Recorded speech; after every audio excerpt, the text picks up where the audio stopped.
Hey y'all, welcome back to the channel. Today you're going to see in this video that we got to go visit the Willie Martin family, his daughter Sandra, and we really appreciate her letting us come out and see this monster buck. You know, it was one of the biggest, probably the biggest typical that's come off of public land that I know of. And anyway, y'all know that I'm kind of new doing this video stuff, and I'm using a GoPro, and you know, can't really afford to be buying no high-dollar fancy cameras and stuff like that, or any fancy lighting equipment. But anyway, in this video we're going to have some dark spots in there, and I'm sorry, I apologize, but keep watching it through. We're going to carry them outside and do some things with it, and you'll get to see it a little bit better. But part of the intro and part of me talking about it is going to be some dark places, but overlook that and enjoy the video and enjoy this monster buck, because hey, he's something else. Thank y'all. All right, everybody, welcome back to the channel. I got a crazy surprise today. Today we're getting to see a deer that I've been wanting to see forever. It's been one of my favorites. Everybody, if you read about it, you know where it comes from. It comes from Black Warrior. And this year, November 10th, will be the 50th anniversary of this deer. And we're going to walk in here and look at it, and then we're going to talk to the guy that found it and got to score it originally. And it's an amazing deer. I'm going to be kind of tore up about it, so if I get too excited, just forgive me. But we're going to walk in here and look at it. Looky here, looky here. This is the world famous Willie Martin Black Warrior, huge typical frame buck.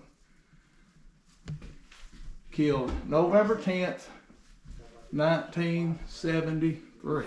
So it'll be 50 years coming up this November. Also, it's real unique that this Willie's daughter has it. You know, Willie's passed away, and we get to come in here and see it, and we appreciate them letting us come and see it. And it's just, we're going to take it down and do a lot more videos with it, look at it closer. But it's a 16 point, but it's actually a mainframe 10 point that's got a point in the back that would be an 11, you know, just coming off the frame. Then it's got some of them stickers in the back that a lot of the bigger deer that's killed at Black Warrior you'll see. But anyway, it's just a huge deer. Gross 202 and something. Netted Boone and Crockett 180. And the thing about that was it was killed in 73, but it wasn't scored until 88. You know, we're going to interview the guy that actually found it and heard of it and come to Willie's house and got to see it. So we're going to take it down here in a minute, carry it outside and talk about it and do a little bit more on it. But it's just a huge, I mean, it don't get no bigger that as far as the frame. You know, back then when it was scored, first scored, that was before the Milo Hanson deer. So this is close, it was close to a world record class deer. So, and coming from Alabama in 1973. So who says that we didn't have big deer back then? They ain't right. But anyway, this is in Willie's daughter's house. Got a Jackson County deer right there, and a public land Wyoming deer that he'd killed, and that's a daggone good mule deer. Anyway, it's pretty neat to see the history of some of the older hunters from back in the days, the guys that paved our way for this public land stuff. And it's just crazy. Like I say, I'm kind of tore up about it because I didn't really think I'd ever get to see this deer, but I appreciate Sandra letting us come in and see it. So.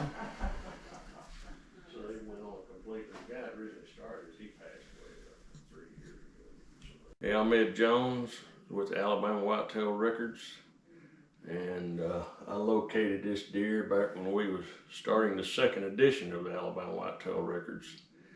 And on the weekends, I would get in my vehicle and ride around searching for deer in the northeast part of Alabama, knowing they were here. And I got up towards Scottsboro and was checking on some deer, and I'd measured one about 150, and I asked a gentleman if he knew anybody else. And he told me about Mr. Martin, and he thought the deer had been killed in Bankhead National Forest. So I got the phone number and called, and I came up here. It was on a Saturday evening, and Mr. Martin had went to the store, and I asked his wife if I could just look at the horns and check with them later, see if it was big enough to do it or not. And I took one look at them horns through the door, and I said, "Tell Mr. Martin I'll be back Sunday evening." So we came back, got together, and I scored the deer, and knew I had a possible state record, maybe even could be a world's record if the measurements were right. And so got it, and asked if I could take it to have it certified and panel scored. So I took it down to Adamsville, Alabama, to Dennis Campbell, and there was 4 of us who panel scored the deer, and everything seemed to be okay. So that's what it stays at right now. It originally at 180 and 7/8, and Alabama Whitetail Records went to the full credit score, the natural score of a deer, which would be the gross score, and it come out at 203 and 1/8, I believe. Right. And maybe 212 and change is a non-typical. So for state of Alabama, it's a really good deer. Yeah, and especially the fact that it got scored like 15 years after it was killed. Yeah, so it had some drying there, over 2 inches, I'd say, of drying. So it actually probably scored a lot higher, and now it's probably even shrunk some more. So but it's an amazing, really good deer either way you look at it. Yes. Okay, y'all, we took him down off the wall. We're gonna get a little better look at him. Like I say, it grows 203 inches. It's got 4 tines that's over 12, and then 2 that's over 14, 27-inch beams, 19 and 6/8-inch spreads. I mean, just a huge typical frame. This point right here didn't have a match, so it kind of, that gets deducted off in Boone and Crockett. Then he has this big old typical stickers that come off the back, 5 of them, you know, not real long, but still. But if you look at that sucker from the back, I mean, it is a true monster. And the story is Willie and his cousin had went out scouting. They found a bunch of big rubs and a scrape line, and Willie put his cousin on the best spot. And when after it got daylight, Willie heard a few shots. Then he heard one pretty close. Then he seen this big deer coming, and it was going right by his cousin. So Willie said he waited and waited for his cousin to shoot, and his cousin never shot. Well, the deer kept on going and got past where Willie knew his cousin wasn't at. So Willie shot it, and Willie was hunting with a unique caliber, a 300 H&H Magnum, which is, you know, a really cool caliber. And the buck took it, and he said the buck just slowly started walking, and he shot it again. And when he got down there, he's like, golly, it was huge, and he could hear his cousin hollering from the truck. His cousin had got cold and went back to the truck to warm up because it's an unusual cold day that day for November 11th. But anyway, this sucker is, I mean, they don't get any better than this. I don't care where you're hunting at. So just them tines is just very uniform, long. There's a couple little chips and small breaks, but nothing major. Just a beautiful monster, typical frame. Well, almost dropped it, but don't want to do that. But hey, you can kind of look more.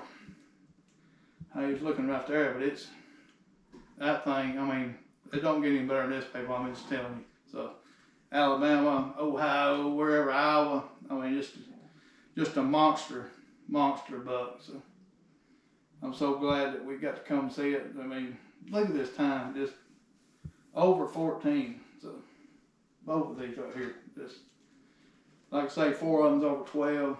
It's just a cool, unique buck. Had a couple of those stickers that come off the front. Nothing long enough to mount, but it's just extra character. And this mount's the original mount. I said Archie Phillips done it, so it's to be that old. It's still good shape. So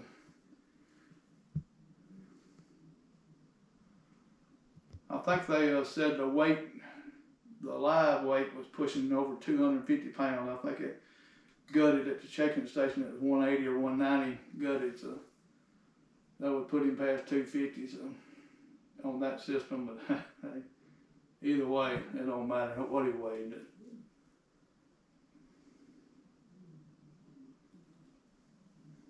And it's just good chocolate, you know, decent mass. I mean, it didn't have no, you know, huge mass, but, you know, decent mass, and just, you know, bumpy, good stick, good nicks and stuff. So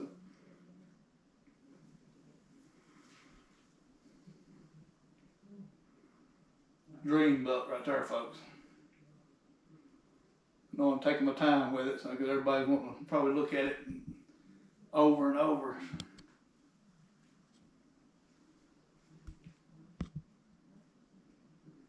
them daggers back there. That's cool. It's just extra character.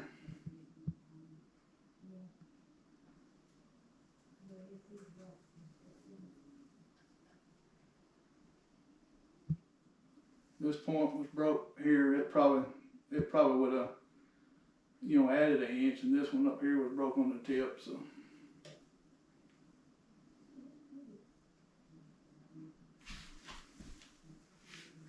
And can y'all believe this deer won a big buck award? It's got John Phillips' name on there. So I hope John E. Phillips, I hope you're watching this. That's pretty neat history. I'm glad it still had that patch. So.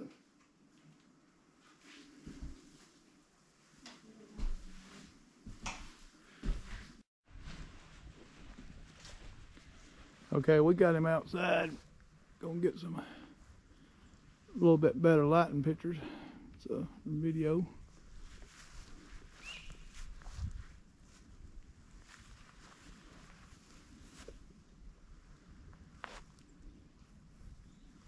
Crazy, that time length and stuff.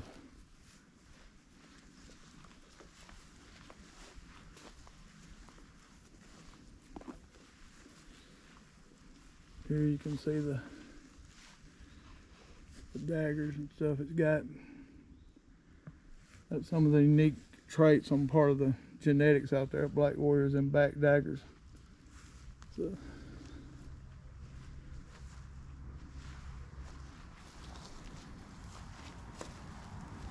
Just really an amazing buck for sure.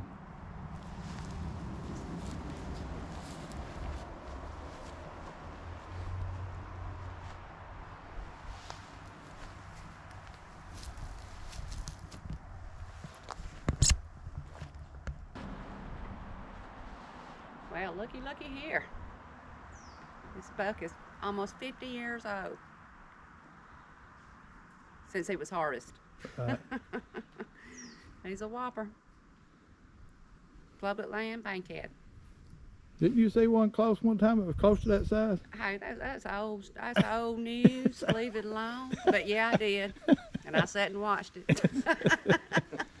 Oh, wait. Something else, ain't?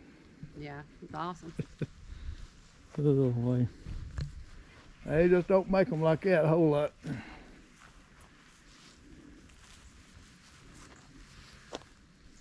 I know I've circled this thing 4 or 5 times, people, but hey, when you get to come see a buck like this, you gotta take all your opportunities. So it might not happen again. So, Yeah. 50 years, you think. 50 years, and this is still, as far as I know, it's still the number 2 typical. So, I mean, it's possible it's got knocked down a little bit, but from the books I've got, I don't have any new books, and they don't, as far as Alabama Whitetail records, that's pretty much non-existent now, as far as I know. So, and then he never was put in the Buckmaster's book, so. No. Been in the Buckmaster magazine. But it's just crazy. I mean, got this awesome backdrop in the woods back there, but hey. I want to thank his family for letting us come out here and see it. So, because like I say, you just don't, these deer, the history of these deer and the history of the deer hunting in Alabama, there's a lot of unique stories, and this is part of it, because the Michigan strain was first introduced in the 1920s, and possible this is part of that stuff, and hey, it might not have been, it might be part of the native Alabama. Who really, there's no way of knowing without specifically testing DNA, but I'm assuming it's going to be part of the Michigan bloodline. But anyways, a biggin. And Willie done a fine job getting this thing. Most people, because he watched it, that's what part of is so unique with the story, is Willie watched it for a long time thinking his cousin is going to shoot it, and he's seeing this big rack buck walking by, and he's waiting on his cousin's in the truck warming up. So I mean, that's his cousin is probably still sick about that, but